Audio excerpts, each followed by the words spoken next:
Thing we want to do is we're going to cut the thighs off for making some beef jerky here. And there's not a whole lot of fat on this. Now when I got it from the butcher, I asked him to cut most of the fat off just because I told him I was making beef jerky here today.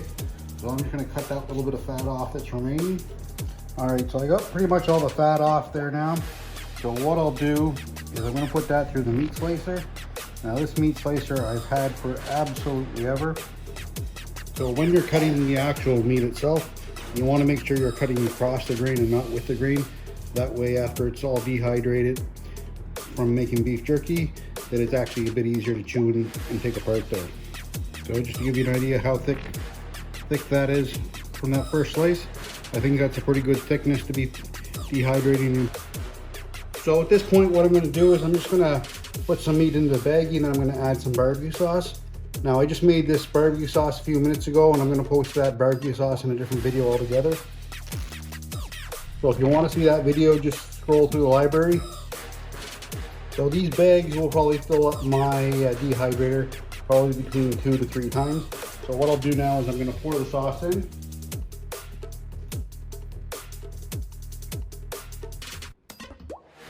We're filling that up so that all the meat is completely covered.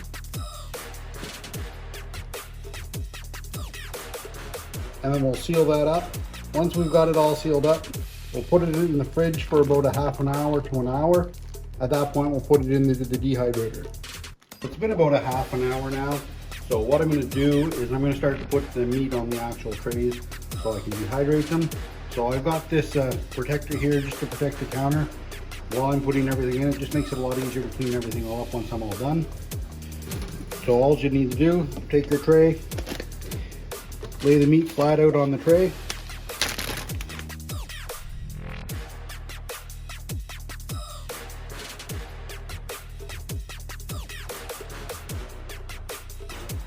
And once your tray is full, just put that into the dehydrator.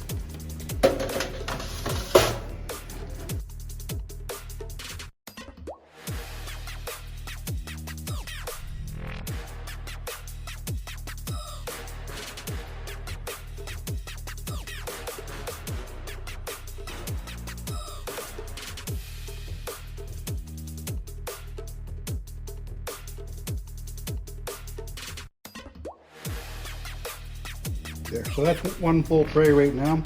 So what I'll do is I'm just going to wash my hands real quick and then I'm going to turn the dehydrator on. So I'm just going to grab this to take the mess with me.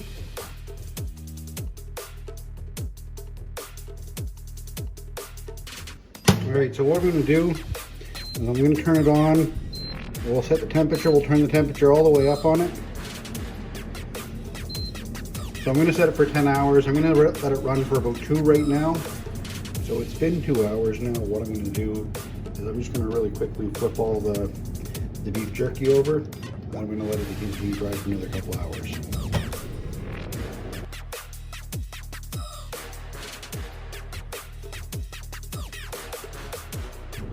So I'm just going to turn that down now. And what I'll probably do is leave that in for about another 3 hours. Based upon how it's doing right now, within about 3 hours it should be perfectly done. So I'll check it again at that point.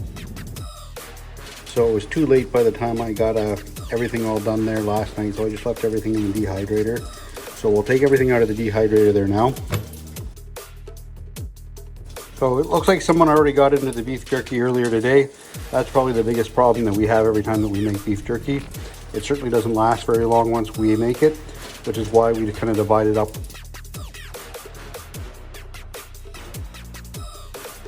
So what I'm going to shoot for is 85 grams for each bag, which is about what you get in the store.